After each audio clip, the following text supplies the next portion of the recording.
Prices are exploding. Wages are frozen. Your salary stays still while everything around you gets more expensive. This isn't an accident. It's the structure of the American economy, and it's designed this way. Welcome to Wealixon, where every story reveals how money, power, and history shape the world we live in. Here, we uncover the patterns behind inflation, crashes, empires, and the lessons they left behind. Chapter 1. The painful reality. Every American feels, if you were living in the United States right now, you were probably asking yourself the same question millions of Americans ask every day. How is it possible that I'm seeing you working harder but falling further behind? Your grocery bill looks like a mortgage payment. Rent looks like a luxury expense. Gas, healthcare, utilities, car payments, all rising. Yet your salary? It sits still like a stubborn stone. Only one part of American life refuses to move upward, your paycheck. This is not bad luck, not your fault, not normal inflation. This is the direct result of a system built over 40 years, a system where prices rise endlessly and bitchuast, and wages don't. To understand why, we have to look at the deeper structure of how America shifted from a wage-based economy to a cost-based economy. Chapter 2, America's shift from work creates wealth to costs create profit. For most of U.S. history, wealth was created by work. Factories produced goods. Workers earned more as productivity rose. Costs were low. Wages were stable. One income could support a family. The American dream was accessible. But starting in the late 1970s and early 1980s, something changed. America moved from a production economy to a financial economy. This shift created a new rule. Companies don't increase profits by raising wages. They increase profits by raising prices. Suddenly, corporate profits soared, CEO pay exploded, stock buybacks skyrocketed, asset prices shot upward, and the middle class began shrinking. Meanwhile, worker wages flatlined. From 1980 to today, productivity rose over 70%. Wages rose barely 10-15%. You're producing more value for the system, but receiving less value from the system. Why? Because the U.S. economy is now built on price inflation, not wage inflation. Companies win when things are expensive. Workers lose. Chapter 3. The first reason. Corporations are designed to keep wages low. Let us break down a brutal truth. Corporations are legally obligated to maximize shareholder value, not employee income. Wages are a cost. Profits come from reducing costs. So companies invented 4 powerful tools that keep wages permanently low. 1. Global outsourcing. When companies realized they could pay workers in Asia or Latin America far less, American wages froze. Why raise your salary when someone overseas will do the job cheaper? 2. Automation. Robots don't need health insurance. Software doesn't ask for raises. AI never unions. 3. Weak labor power union membership collapsed from 1 in 3 workers to barely 1 in 10. With no leverage, workers lost negotiating power. 4. Job inflation.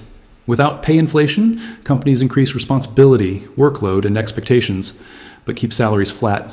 The result? The U.S. corporate machine keeps expenses low while increasing prices. The perfect formula for high profits and suppressed wages. Chapter 4. The second reason. The Federal Reserve's model rewards. Rising prices, not rising. Most Americans don't know this. The Federal Reserve does not target wage growth. It targets price stability. But the way it manages prices often hurts wages.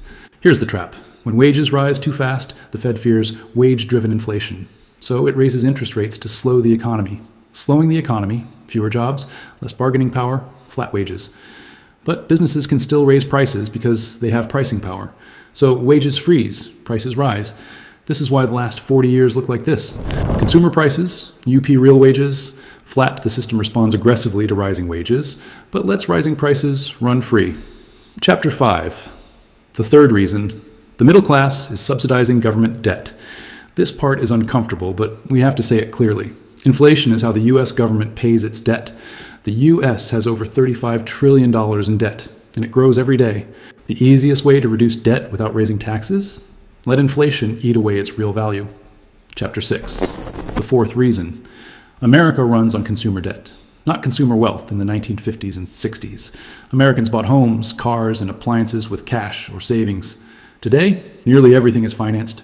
Cars, phones, furniture, education, healthcare, housing, even groceries. Debt isn't a side effect of modern life.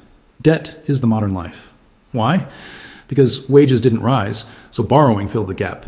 A stagnant salary forces you into credit cards, personal loans, auto loans, mortgages with brutal interest, student loans. This creates a society where your standard of living is not supported by your paycheck. It's supported by your debt, and debt is extremely profitable for banks, lenders, and financial institutions. Which brings us to the next point. Chapter 7, the fifth reason. Financialization made everything expensive, except labor. Financialization means this: the financial sector controls more of the economy than the real economy does. Wall Street profits when asset prices rise, rents rise, home prices rise, healthcare costs rise, insurance premiums rise, corporate profits rise, but wages staying low, that's ideal for them. Low wages keep labor cheap. Cheap labor keeps profits high. High profits push stock prices upward. This is why the stock market can hit record highs while Americans feel broke. The system is not malfunctioning, it's functioning exactly as designed. Chapter 8. Why prices rise. Faster than paychecks. The four engines of cost inflation let us break down the sectors that drain Americans the most. 1. Housing, rent, and home prices rise faster than wages because investors buy properties to push prices higher. 2. Healthcare America has the most expensive healthcare in the world because the model is built on profit, not access.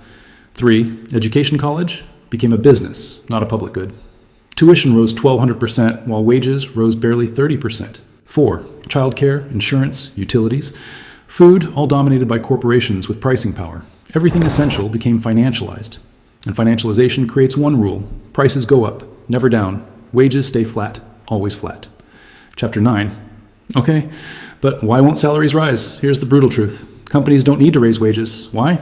Because the economy provides endless alternatives. Outsourcing, automation, contractors, gig workers, AI embarking global labor pools. Wages rely on negotiation. Prices rely on power. Workers negotiate. Corporations set. Guess who wins? Chapter 10. Why Americans feel poorer even if their salary.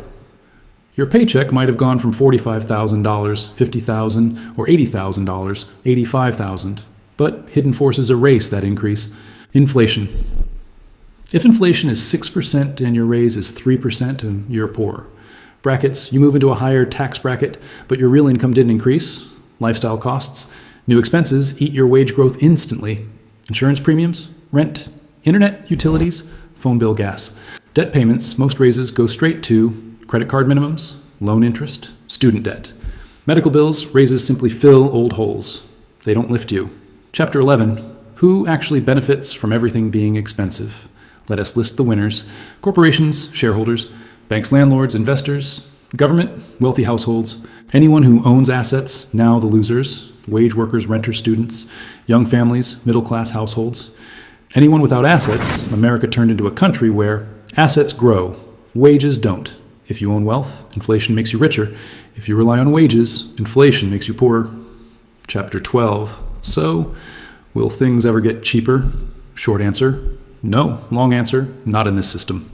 Prices would only fall in a recession or depression, and the government will always fight that outcome. Because falling prices mean lower corporate profits, stock market crashes, layoffs, bankruptcies, deflation spirals, government collapse risk. America avoids deflation at any cost, even if that means sacrificing the middle class. Chapter 13. The hidden truth. No one tells American workers, your salary isn't rising because it doesn't have to. Prices are rising because they're allowed to. The system isn't broken, it's self-reinforcing. It needs rising costs, rising corporate profits, rising debt, rising taxes, rising spending, rising asset prices. What it does not need is rising wages, strong saving power, middle class, upward mobility. Those things destabilize corporate dominance. The end result? Everything in America is expensive because that's how the system stays alive. If this video helped you finally understand why your salary is trapped, while everything around you gets more expensive, then you're already ahead of the system that depends on your confusion. At Wealixon, we decode the hidden structures shaping your money, your future, and the economic forces stacked against you. Subscribe to stay informed, stay aware, and stay financially sharp in a world built to keep you struggling. See you in the next video. Bye.